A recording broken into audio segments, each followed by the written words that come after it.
Paul taps in on him when he says, I fought a good fight. You know the rest of it. Ephesians, we wrestle not against flesh and blood, but against principalities and powers and so forth. And that's coupled with the weapons of our warfare, not carnal, but are mighty through God. So Jewish theologians interpreting those scriptures said this is actually telling us that God is warring against your enemies through you. Come on. And he's equipping you, but he is actually warring through you. The weapons of our warfare are not carnal, but are mighty through God. They're actually his attributes being displayed through you. God is fighting against the enemy. And he uses, there's some other part he says, that you through the attributes and the power of God are able to disarm the enemy, what this is saying. You can disarm the enemy and also go on to dominate and rule in the kingdom of men. But here's a key to it though. But if you lose your fight, even with fully armed, breastplate of righteousness, helmet of salvation, if you lose your fight, you're just a person all decked out for war, but ain't going to war. Won't go to war. And I'm trying to challenge you today that you are all decked out like a soldier in the army of the Lord, but many of us sitting at home saying, as the enemy passed, wait for the storm to come out. Come on. Context. Come on. We brag more about how many gifted and anointed we are than we are of achieving anything in the kingdom of God. That's a soldier decked out with artillery, but not in the battle. Come on. That's good. That's good.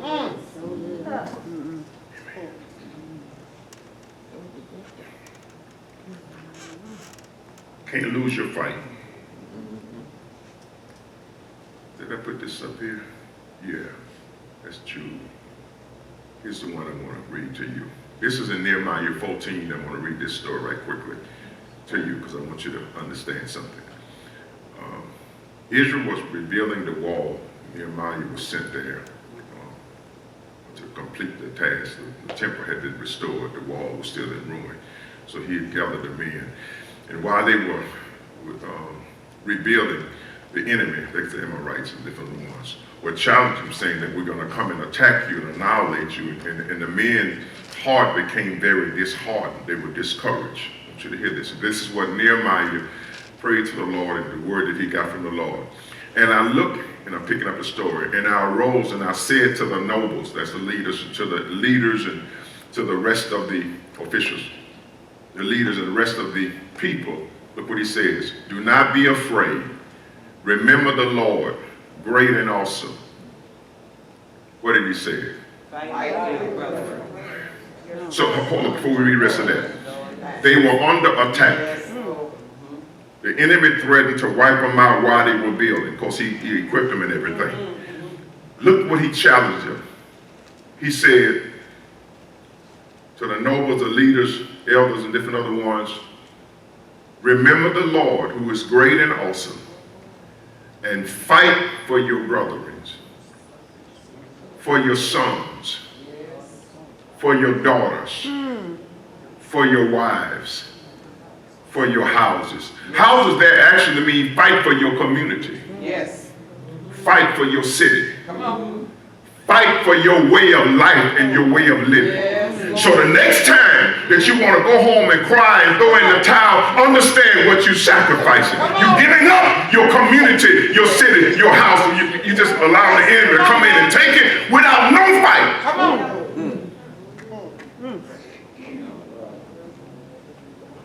So he says, remember what you're fighting for. And fight back. I'm going to close on this one right here. So I don't want to get past my time. I think I put it, I've told this story before, but there's a part that I missed, and I'm going to retell it because I want you to get this part right here. Right. This is Frederick Douglass. He was young back during that time in the some plantations when their crop season was over were high out. The slaves would go work for other plantations to serve quote-unquote masters.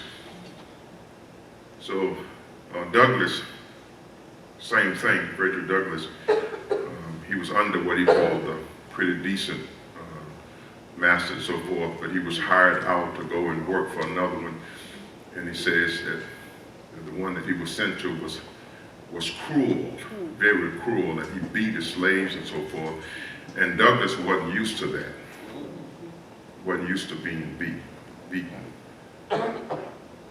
So on an occasion where he was beaten, he left that night, instead of going to sleep, he left and he ran back to the previous master to say, I don't want to go back there because he's mean and he's cruel.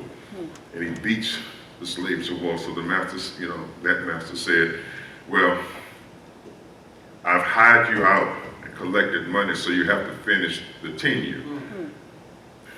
And so forth. So you have to go back, and I can't take you back. You're going to have to find your way back, and you're going to have to finish and try to just do what you can to stay from under, getting whipped, so forth. And I say that in this is the way it's written, the fight that changed Frederick Douglass' life. Actually, I'm going to paraphrase it. This is my interpretation of it. I wouldn't say it's the fight, it was, but the fight. I would say it's the conversation that changed, because he had to go back.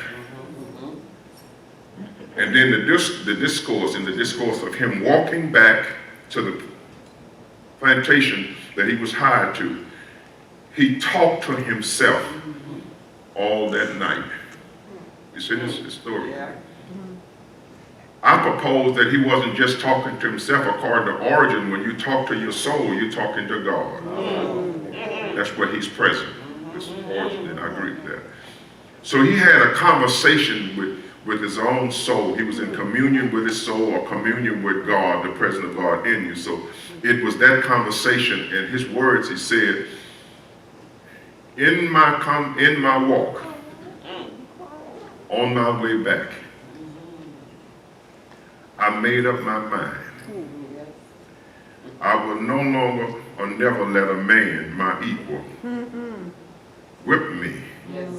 And I bent over and let him do it, in essence, without any resistance. No man who's my equal will exert that kind of power over me, and I don't resist it. He made his mind up. If he whipped me, I'm going to fight back. Of course, he got there. They sent him to the barn. And like us, there were many of us standing around. Let me talk for a minute. Come on. Saying, ooh, the master looking for you. He gonna whoop your head today. The master, you know how we do, Santa. He's looking for you. We're gonna see. Went to the barn, the master comes in. Strikes him with a whip. The first time in Douglas' life, he grabbed the whip and went to his master and knocked him down. Come on. And commenced to beat him. The master was hollering to the slaves, come help me. They said, we can't fight. Fighting for us is lynching. That's part of the rules, and we cannot fight, so we're sorry. So they had to become spectators and witness. Douglas said, I fought. This is the words. I want you to hear this. It wasn't about winning or losing. It was about the courage and the will to fight. Douglas' words, even though from that point on, I never stopped fighting, I just stopped using these and I started using this.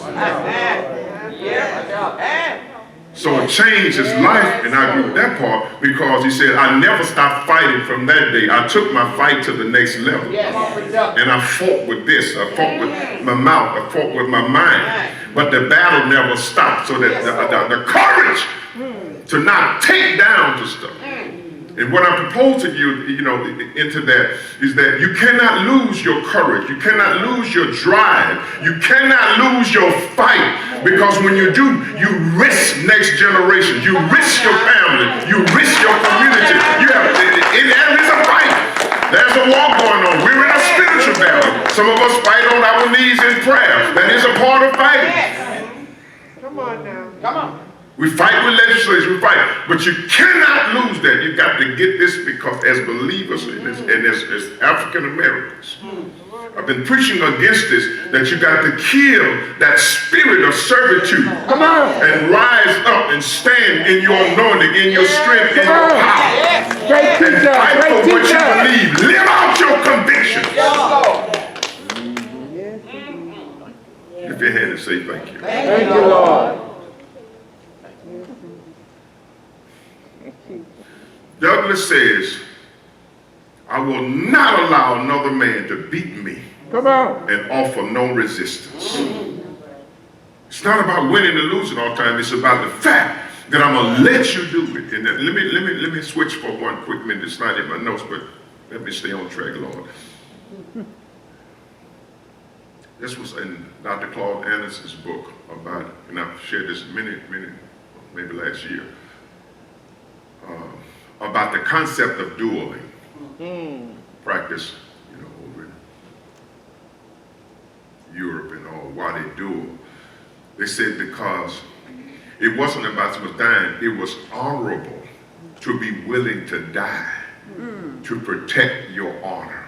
My. So duel wasn't that we just wanted to kill each other, it's that we had to protect our honor. And we were willing to put our lives on and risk our lives to protect our honor.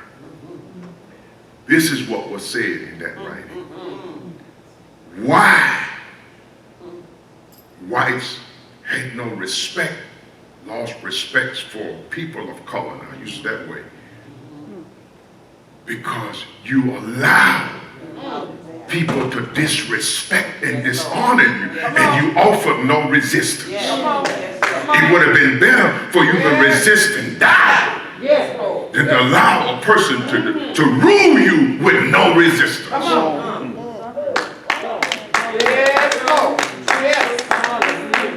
I know I'm talking a little bit more militant today, but I'm going to shift from the fighting, because fighting stirs another something. But I'm trying to push something in you.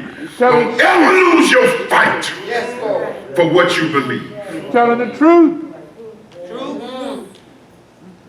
People gonna rule, dominate, and everything, walk all over you, because they don't respect nobody that's not willing to put their lives on the line for what they believe. Tell the Lord, thank you. Thank you, Lord. Let's get out of that story, because I need to shift and spend my whole message there, because I got a lot of stories I can talk about there, even my own personal stories. My daddy whipped me when I was young because I wouldn't fight. The next day I went back and knocked that young man clean. I was not about to get another whipping. My father told me I was in second grade. I'm like, why this boy keep messing with me? He was third or fourth grader. I came home crying because I was looking for sympathy. I wanted, my daddy said, but you guys say, this boy picking on me every day. And while I'm doing that, he pulling his belt off. I'm like, did you hear what I said? This boy beating on me, he bigger than me, whatever, and he started pulling off his belt, and he putting that loop in it. I'm like, what's the problem? I know I'm speaking English. He said, come here. I'm standing over there, I was looking what my mom had. She must have been working. I was like, I wanted to holler for help, but he said, come here.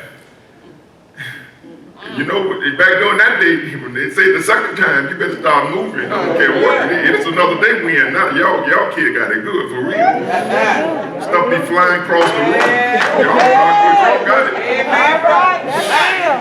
Man, talking about time out. They be upside down. Knocked out. He said, come here. I'm crying harder then. I I guess I didn't know the Lord at that time like now, but if I'd have known him, listen, I'd have been calling for real. And I got that to him. I didn't get a whipping that day.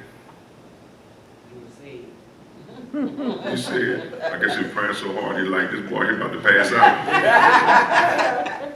He said, don't ever come home crying because somebody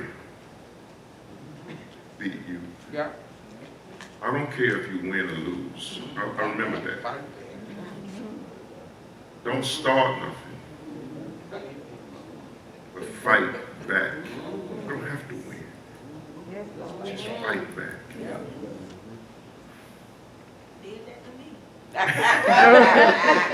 And I turned around and did it to her. And she was worse.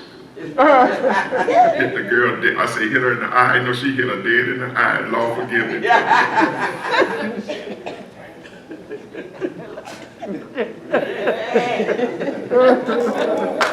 Here's the point. Let me get off of this record. Jacob was in a crisis. But that spirit to not lay down and die propelled him to take actions to something greater, and it changed some things. And I just want to say this to you because too much of the time we're waiting on people and things that happen. And you are anointed for battles. Let me get out of this, but I got to say these few words. There are battles that you can win that I can't even win. Come on now. Because you are anointed for that battle. There are people that you can reach that I can't because you are anointed to reach them.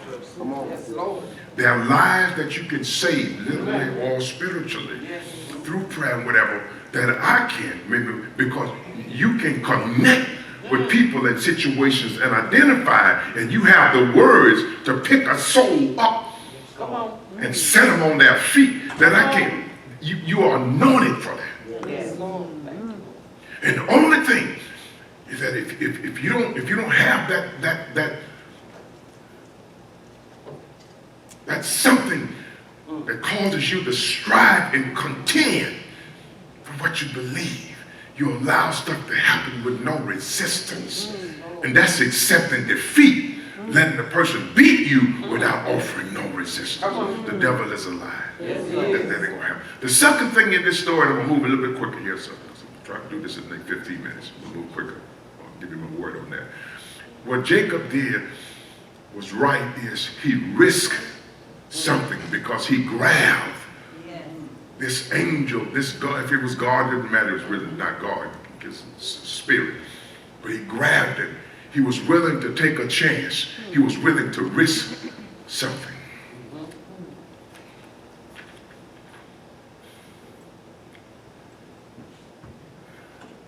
To expose himself to danger, because there's no progress without risk.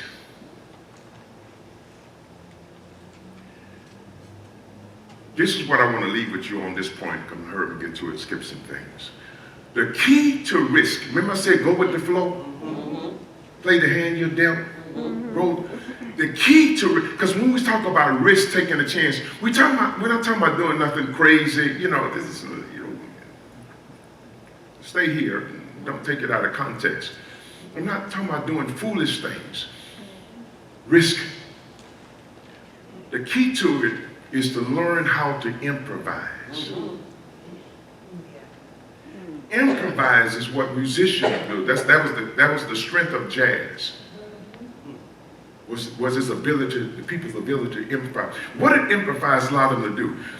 What would normally be considered as a rule, played, in beat, in key, improvise mean that I could play off key, off tune, off beat, and still sound harmoniously and be working in the same direction. Oh my God. I think it was James Cone who said that actually serving God for the most part is not following a set of principles, because there's no formula to how things work, God being a spirit. So in essence, we have to learn how to flow with God, how to improvise, how to just go with it. What we want is safety. We want a prescription and we want a formula. So when people say 3 steps to answer prayer, that is not true. If it was that simple, all of us would have everything we want. Come on, brother. Come on. Maybe 3 steps to be more effective in this and that. But there are no 3 steps and 3 rules to answer prayer. It's just not like a lot of times. We don't know what God's intention. We don't know how he's going to bring things about. So we trust to just go with him and respond according to the situation. He'll bring people into your life. He'll bring people into your path to help you to achieve certain things, and the season will come and season will change. You know, so there's not a prescription or formula here. So if you learn the spirit, improvise. What I mean when I say improvise, I put it in another definition. Learn how to flow in your feelings. Let me talk to you for 1 minute. God has built us. We are designed in such a way that we can call it a sixth sense, we can call it intuition, we can call it, you know, what was the premonition, we can call it discernment, but there's an inner something in us that we can sometimes sense trouble. We can oftentimes sense certain greatness. We can sense things before it happens. And I've taught you this before. If you learn to follow that first mind, that inner something, a lot of times it is the Spirit of God pressing and prompt. But your problem is you don't trust your own spirit. You don't trust the inner voice. You don't trust your own inner knowing. You don't even trust your own gifting.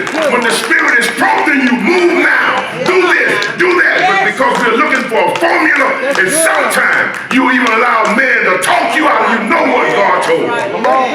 Come on. God has spoken and said a lot of things, and we'll let people talk us out of what we know God said. We'll even talk ourselves out. Yes. Yes. Come on. Yes. That's good. Improvise. It's not premeditated, calculated, or meditated. You know, it's flowing. What is your sense, what you feel about things? Now this is for people who are 70 and older. Help us. Speaking of headphones in here. Come on in. Come on with it. Come on. You better not. Y'all forgive me. I had a senior moment myself there. I don't even know why I went there. Yes, I do. But you remember when we were younger. That's why I say 7 is old. When we all were younger. Your parents wanted to meet your friends. Right. Whether they're just friends or some of the person you're dating with. And they come in. They ask them a few questions. Sit there at the table and talk to them. And when they leave, they say, leave them alone right there. That's trouble. That's right. Some of y'all in trouble. See, y'all didn't listen. I can tell you right now. That's a good person right there. Be friends. Watch that. That's trouble. That's what I'm talking about. Flowing your feelings. It was something that they knew, could size up, could feel. And when you did listen, you got in trouble.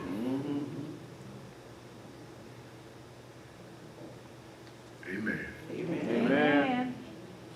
And I know some of us are older now, but you'd be wise to even listen to the ones who are much older now and say, be careful about this. That's real. Oh, yes. Oh, yes.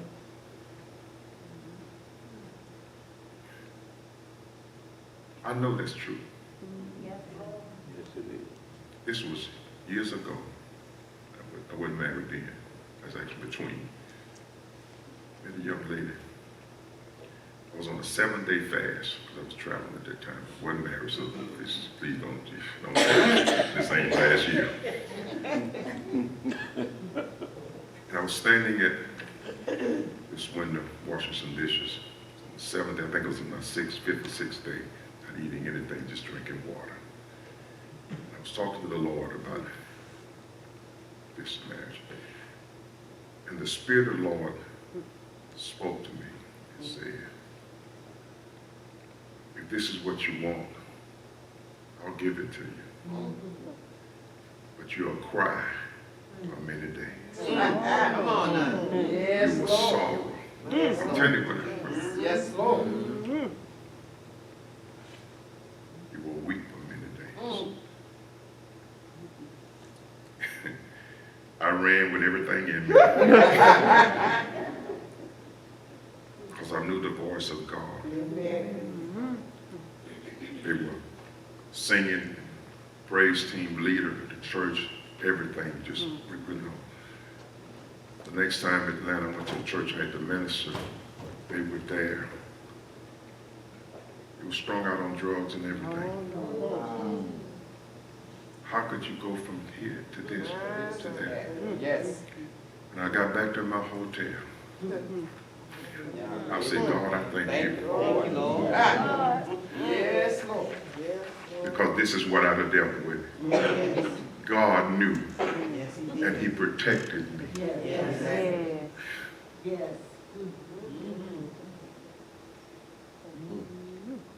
It was the sensation of feeling in my heart that guided me, the voice of God's inner voice. But obedience to that protect me. Let me get away from this one. God says this, that before things happen, I'll give it, I'll reveal to my servant, the prophet, and we kind of make that to an individual. Actually, what that scripture means is before things occur that's going to affect your life, a spirit of prophecy, a word that will come either through someone you connected or to you, that's going to give you direction concerning this right here. Everything that has happened to you, whatever, if some way you look back, a prophetic word has either come from the outside or down in you that told you not to do this or to do that. Learn to trust. So I'm talking about flowing in your feelings, improvising. So risking something is not risk in the way that you think it is. Learning to improvise or flow in your feelings. Trust that inner something. People make deals based upon how they feel about you. It's a risk, but there's something that they are following, like this intuition. And if you learn to trust your inner judgment, that inner man, I'm telling you, a lot of more decisions will be made that will turn out differently. But you still got to be willing to put something on the line, because progress doesn't come without sacrifice. Lift your hand and say thank you. Thank you, Lord. These 3 things I want to get in your spirit, and I'm going to bring it home on this last one. Jacob was willing to fight. What does that really mean? That he gave God an ultimatum.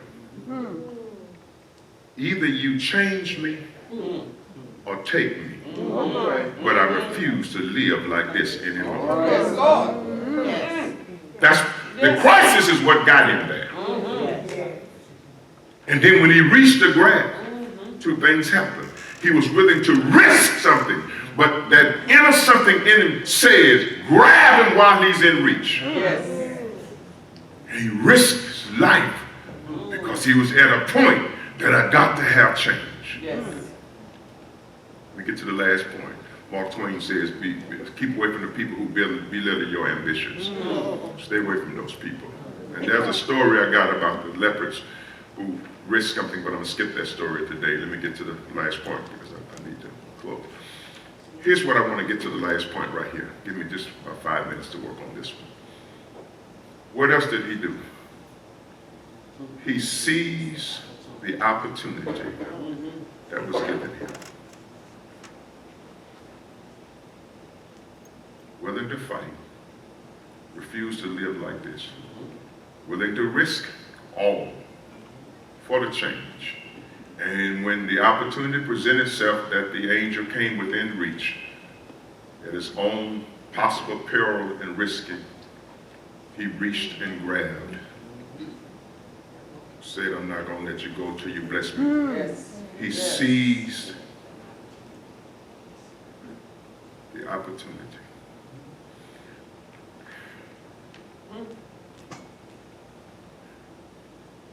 There are opportunities around you all the time. I put it on the board. Let me stick here. I want to read these two things. I'm just going to say them to you. I want you to hear this. Read it with me. I'm going to read it, but just follow with me. Missed opportunities is our most common tragedy. Say that again. Missed opportunities is our most common tragedy.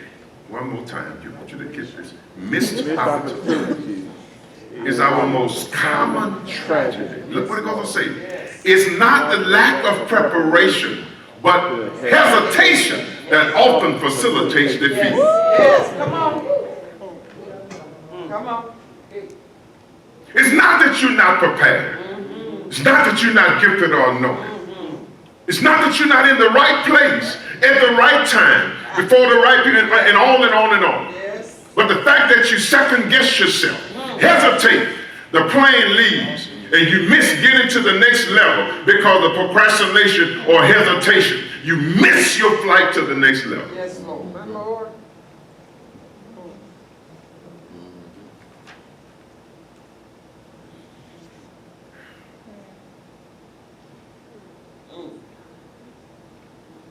Opportunity is not just a chance for progress.